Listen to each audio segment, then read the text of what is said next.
What is going on, guys? Drew here. We're gonna hit chest today, and I thought, no, what better way to start off the day than go over my top 5 favorite exercises to help grow and get a bigger chest. Get bigger pecs. But yeah, I'm just gonna go over the top 5 exercises that I've incorporated. And when I started incorporating them, I noticed that they were actually beneficial, and I cleared out a lot of the exercises that were just obviously wasting my time. This video will probably touch it'll go a little bit beneath the surface, like if you watch another how to get big chest video or top exercises. But this one will definitely give you some good insight from a natural who's been training for 2 to 3 years seriously, but I've been in the gym for about 5 or 6, so I've been going consistently, in love with the gym, constantly thinking about it 24/7 for about 2 or 3 years now. But I've been in the gym for 5 or 6, and when I 5 or 6 years ago when I first started going to the gym, I loved it. I just had soccer, school. I was trying to hang out and balance friends. I was a lot busier. I had track and all that stuff, but 2-3 years ago and from now, it's just been lifting or schoolwork lifting. So let's go ahead and start this off. I'm gonna go hit chest today. It's gonna be great. I got some pants from Young LA. They're awesome. I'll show y'all whenever I post the footage or whatever, but I'm gonna record this informational video real quick, and then I'm gonna go record the chest day, and I'll post the chest day tomorrow. And we're just gonna start off with a quick disclaimer. When growing your chest, a good amount of it, you have to remember, guys, is decently genetic. Now, you can't just blame genetics and all that stuff, but there are people who do kind of get screwed over compared to other people when it comes to your chest insertion. Luckily, mine is pretty much a full chest. It inserts from my front delt all the way to my sternum. It's pretty full. And as I'm getting leaner, I can see that it doesn't actually extend all the way pretty much to my midline. It actually cuts off just a little before. But when you're bulking, you can't really see it as much because you got all that fat and the muscle's just fuller. Excuse me for burping. But you got to remember, everybody's chest is different. Everybody's going to respond differently. Everybody's going to like things differently. Everybody's going to feel certain exercises in certain places. But yeah, we're gonna just go over my top 5 best chest exercises that I've noticed the past couple years, and my 3 ones that I think you should just stay away from, in my honesty. So first, to start it off, honorable mention. The honorable mention before we get to the top 5 is any hammer strength plate loaded press. Really any of them. Any machine where you put the plates on and you do an incline, or you just press, or I think there's somewhere you could fly. Any plate loaded hammer strength press or fly is going to be a pretty good exercise to choose for your selection. It's going to target the chest. You're going to get some tricep involvement. Depending on what movement you're doing, you're going to get some front delt involvement. If you're doing an incline, that's going to be really good for the upper chest, which is really important. So any hammer strength press or fly, as long as it's hammer strength, you put plates on it, it's going to be a pretty good option because it's going to target the chest. It's safe. Number 2, that's a real big one. It's safe. I'm mainly going to be depicting this ranking, especially that top 5, on what I've noticed has blown my chest up the most to get muscle growth. But one thing I will put in there for that hammer strength press is it is a safe movement. And I think if you have one at your gym, you need to incorporate it in some of your chest days because they've been at the top of the game for a while because they're safe and they're effective and they're easy. You put the plates on, you put the weight on that you want. You can get real specific with it. So if we're getting real specific too, I think a plate loaded incline press or a plate loaded incline fly is going to be the best hammer strength one you can get your hands on. But really, they're all going to work. So that's the honorable mention. That's just the honorable mention. Number 5, which, believe it or not, might shock you, or it might not shock you depending on the level of experience you have with the gym. Number 5 is the flat barbell or dumbbell bench press. Now, I know that a long time ago and up until kind of now, the bench press has always been super hyped. I love bench pressing, especially flat bench pressing with a barbell. It's fun. It de-stresses my mind until I fail PR. but it de-stresses my mind. I'm just thinking about the weight. I love being strong, and I also like doing hypertrophic work on it, so it's cool. But the reason that I have it here at number 5, and I actually have it in my top 5, is because you can put so much tension on your chest with this movement. The problem is it's not super safe. It can really mess up your shoulders if you're not careful. You can tear a pec easily. It's not super effective for chest growth compared to the next 4, but it still really is because you can put a lot of tension on your pecs. Now, if you're training the barbell bench press like I usually do, like right now, I'm doing like 3x3s, 4x4s, 5x5s, and singles and stuff because I like to get strong on my barbell bench press. If you use the barbell bench press like in a hypertrophic manner to put on more mass, yeah, it's pretty good. You just have to make sure you're safe, you warm up, and you progressive overload, but you also deload when you need to. Now, when I say deload, I don't mean like take a week off the gym because I think that's a weird idea. In some cases, maybe you could do it, but I mean like you deload properly. You don't barbell bench press every chest day. I don't think that's super smart. Number 4 that we have on the list here is a traditional machine Pec Dec. Now, the Pec Dec is an interesting one because I feel like a lot of the older Pec Decs, the old school bodybuilding Pec Decs, were just way better. They were simple, they were better, they were more effective, they were even like safer. A lot of the new Pec Decs, they're just weird. I can't really feel my chest fire like I need it to. The gym that we're gonna go to train chest, or that I'm showing clips of, really, they had an old Pec Dec and it was really good. Like, it wasn't super old, but it was like definitely within the last like 10 to 15 years from Life Fitness or something. And it was a good Pec Dec. I could really feel my chest like being fired. I'm going to give you some tips on the Pec Dec right now in this video that are really going to help you if you don't like the Pec Dec. You need to incorporate them. But the new Pec Dec that they have, like they've changed it, it's not bad, but it kind of sucks because it's uncomfortable. The handles move while it's supposed to like rotate with your wrist as you do the fly, but it just puts more strain on my wrist. It hurts even more. So I don't really like it.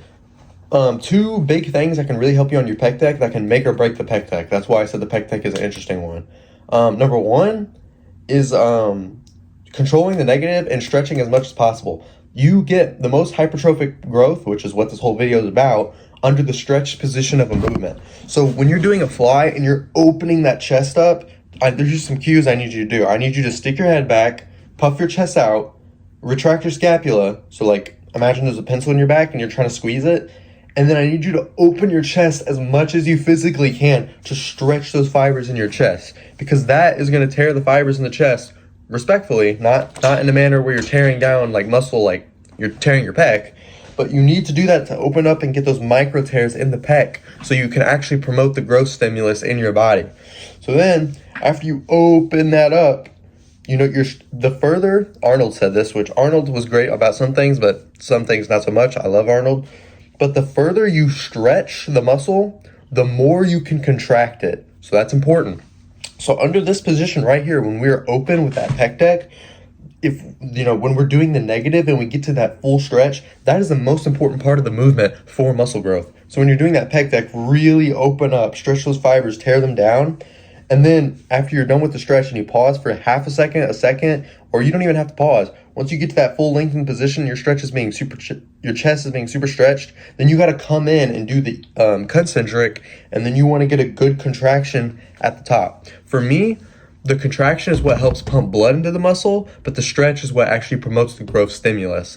And the contraction is important too because whenever I focus on the contraction, I get a better mind-muscle connection. If you get a better mind-muscle connection, you can flex the muscle better. If you can flex the muscle better, you can recruit more nutrients, more of your nervous system to that muscle to promote more growth. So it's a feedback loop. So then after you stretch that and you come in, you want to come in and get that full contraction, squeeze your pecs with the Pec Dec, and this is the second cue. The first cue is get that stretch because that's super important. The second cue is when you come in and get that contraction, you don't want to come in like this because that's hitting your front delt. When you come in, you want to actually angle your wrist up because that's going to actually fire your pec more. So instead of going like this, you're going like this. Now I know it's on a machine and some Pec Decs will give you that versatility, but some won't. That's why I said the Pec Dec is iffy. Okay, that was a lot. I'm sorry, but I need you to take that all in for chest growth. Number 3, the third movement that I would have to say, which is one of my favorites, and I'm gonna probably incorporate it today, is an incline bench, like cable crossover press or fly. So I'm gonna show the movement because I'm gonna record myself in the gym today, but you pretty much just bring up a bench, put it on a slight incline, and go up to like a cable crossover machine, and take the bands, take the cables and set them real low, take the bands, and then you're gonna do an incline press. Okay, this is really good because the cables give you constant resistance and constant tension. That's going to tear the most muscle fibers over that set, which is what you want. We want muscle growth. We want to wring out that towel and get as much water out as we possibly can. We're trying to be effective.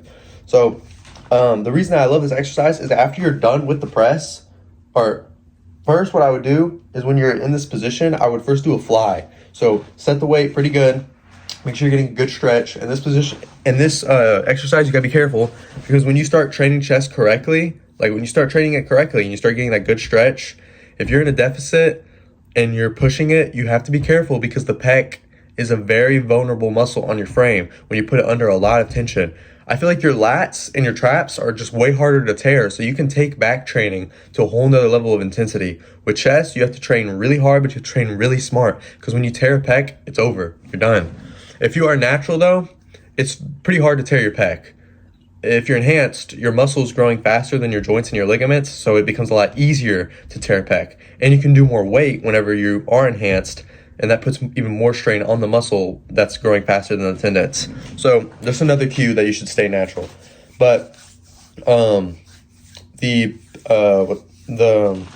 you're doing the exercise, sorry, I just stuttered there, and you're doing that incline bench cable crossover where you're seated, what I would honestly do is I would start out in a fly, right? Control that negative just like we would on a pec deck. But when you burn out and you gas out, you could switch it to a press, like all in one set, and that will totally fry your chest. And plus, I wouldn't do pressing and then the fly because you're gonna be weaker. And if your chest is already so fatigued, there's already so much lactic acid and you're really pushing it, the fly, you're going to be a lot more vulnerable to tearing that pec right in here than you are when you're just doing a press. So that's number 3. Next up is number 2, exercise number 2. This is the most tried and true one probably on there, but I still have it at number 2 because the first one is better. And that is the Smith machine incline barbell bench press. 10 out of 10 movement. I mean, if you haven't done this yet, you need to. You don't even need a spotter. That's another thing with a couple of these other movements. It's really good to have a spotter. With this one, you don't need a spotter. You just rack it when you go to failure. And make sure you go to failure and progressive overload. Make sure that some of the benches you can do like an incline, and then you can do a pretty good incline. Do not do a slight incline. Try to do the mediocre incline. Because if you do a slight incline, when you end up arching and retracting your scapula, which you should, you're actually evening the playing field. So make sure you put it on a little bit more incline than just the first level, I guess. Because like there's a couple benches at one of my gyms that I go to, and you can set it on incline, and that first level incline, it's like 10 degrees. Like it's really nothing. So you need to make sure you're actually putting incline on there to grow that upper chest. And when you do that, you're gonna have to use less weight. So lower the ego, take that less weight, take the set to failure, come back next week and try to progressive overload. Put that 2.5 to 5 pounds on each side and just slowly go up from there. And remember, if we're trying to grow the chest, if you're trying to actually put more mass on the chest, you need to make sure you're in a caloric surplus. I've been on a cut for 190 days now. I used to weigh 217 to 219 pounds on my bulk, and now I weighed 184 this morning. I weighed 184 for about 3 days in a row. So that's my new baseline. So I've lost like 34 pounds. I don't even know exactly. But if you're trying to put more mass on the chest, you need to be in a caloric surplus in order to do that. My chest is going to look bigger as I lean out because the fat is being distributed off of my frame and my muscles protruding the skin more. My muscles are popping more. So just make sure you take that into consideration. So I don't really need to say too much about the Smith machine incline press. It's safe, it's effective, go hard, go to failure. Just make sure you warm up your shoulder before you go and you'll be golden. Great exercise, tried and true. Now, number 1. If you've been thinking about it and it's on the list and you haven't heard it yet, you know what I'm about to say. If you don't, this is the number 1 movement, and it is the incline bench dumbbell press. Now, if you're an experienced lifter, you're probably about to click off because you're like, oh my gosh, how did I not guess that? This is so basic. If you're not that experienced, I need you to just listen up. The incline dumbbell bench press is the best chest movement that you can do, period, because the amount of tension, the stretch, the contraction, the variability, and the progressive overload aspect. And if you actually warm up and you're natural and you stay cautious, it's generally a pretty safe movement. But it's almost to the point where it's not safe enough that you have to go hard, that your chest is just going to be fried. So the incline dumbbell bench press cooks my chest so much. There's some chest days I don't even want to do it because it kills my chest so much. It's like me on the leg extension. I know it's good for me. I know it's going to make my legs bigger. It just, the pain, it hurts so bad. Like the inner wimp in me is like, Drew, don't do it, don't do it, don't do it. But the days I do it, I'm like, oh my goodness, man. If I want a big chest, this is all I have to do. If you want a big chest, all you got to do, incline dumbbell bench press. It is that simple. Now, I see a lot of people when they, and I know a lot of them too, when they do the incline bench dumbbell press, they just stay in that contraction zone. They're getting the 140s, and I know who you are. They're getting the 130s, the 120s, and they're just doing this. Okay, me on a cut, I can grab those 90s, I can grab those 100s, and I can go all the way down here, Sit here for a second and explode up to the top. That is why my chest is way bigger than theirs. And they're sitting there, they're pumping out the 140s. They're like, Drew, how you get a big chest? You have to get that movement. You have to get down here. You have to get deep. That's where you're stretching the chest. And when you come up with the dumbbells and you feel like your chest is it's hurting like it shouldn't, just drop them to the side. Okay, even if you're in a Planet Fitness, you give them a little tumble to the side, no one's going to raise the lunk alarm. You'll be A-okay. So, yeah. I mean, it's not by far, but the incline bench dumbbell press is like, I mean, number 2, like we said on that number 2, was that Incline Smith barbell bench press. That's 10 out of 10. But the number 1, like the incline bench dumbbell press, comparing that movement to the other chest movements, it's like comparing Nike to like Reebok. Reebok's awesome. It's tried and true. It works as a top brand, but Nike's just been at the top forever. So that's what I'm trying to get there.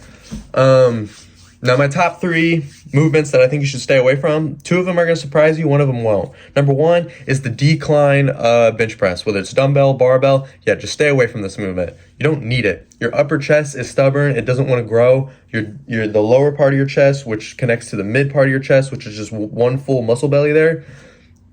There's no select portion of your chest that's just a decline. When you're hitting this movement, I just want to let you know, you are wasting your time. So do not do a decline movement on a bench press. Do not. If you're doing some bicep thing, if you're doing, I don't even know what you would do, that's fine. For chest, no. Off limits, stay away. You're wasting your time. If you've been doing it, you should be ashamed of yourself. I'm sorry. Stay away from the movement. You're wasting your time. On to number 2, which this one's really going to surprise you, but you have to remember, this is coming from me, and my chest is big, man. I mean, hitting chest for me is super easy. Number 2, this one might surprise you, dips. Dips. And the reason being is not the exercise itself, it's because when I see people do them, they're doing them completely wrong. When you do dips, you need to lean your head forward to activate your chest more, and you have to actually get deep. You can't just sit here and pump them out. You're just hitting all tricep. If you're coming in real narrow, you're hitting tricep. If you're standing upright, which what I see people doing, you're hitting tricep. When I see people do dips, they put on way too much weight. They don't lean forward. They have a super narrow grip, and they don't get a deep stretch at the bottom. You are not hitting your chest at all. You can tell me you are, but you're not. My chest is going to be bigger than yours in 2 years, and it probably already is bigger than yours. Do not do dips for chest, okay? There are way other movements you should be doing. If you've been training for 2 years, you've been training for 12 years, guess what? I'm going to look at your frame, and I'm going to say, you know what? Your chest looks good, but your upper chest needs some work. You need to incline, incline, incline, incline, incline. Dips is not incline, okay? And plus, if you have really messed up shoulders, which I know a lot of people who do, you can't do dips. So dips is just a way. Don't do dips, okay? You want to do, if you're trying to hit your tricep in a different way, maybe. But for chest, I don't think it's needed. Now, number 3, this one's obvious. I love Arnold, but I got to throw shade at him. The dumbbell pullover, okay? I have tried this exercise many times. I cannot feel my chest fire at all. Scientific lifters, bro lifters, all across the board have said the dumbbell pullover is a terrible chest exercise. If you see someone in your gym who's doing dumbbell pullovers and you go, hey, why are you doing that? And they go, oh, for my lats, or oh, for just an ab exercise, then maybe you can cut them some slack. But if they say they're doing it for their pec training, I need you to run away as far from them as possible before they try to spill you some 1-star advice. So do not do the dumbbell pullover. Arnold said it was great for the chest, but you know what Arnold also said? Arnold also said that his Arnold press, where you take the dumbbells and you go like this, would hit your shoulder better than any shoulder exercise. And the reason that he told that to people was so his competitors, the people who tried it, would hurt their shoulders so he would beat them. If you didn't know that, you do now. So just remember that when you hear Arnold say stuff, okay? He would do anything to win, which is what I love about him, but you also gotta be careful. So that's really it, guys. I'm gonna upload the chest day later tomorrow, but those are my top 5 exercises. Incorporate those and your chest will get bigger.